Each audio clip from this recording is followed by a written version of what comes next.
I'd just like to share a word with you today. This is the day that the Lord has made. Rejoice and be glad in it.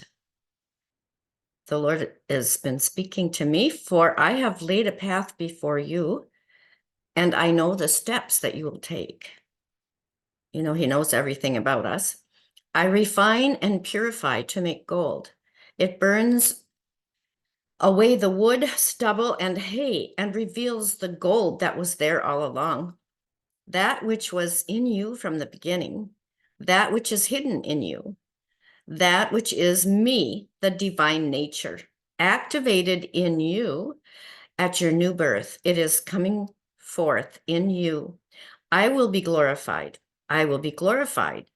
I will be glorified. I am the resurrection and the life. No man comes to the Father but by me. I have opened the way to the Father.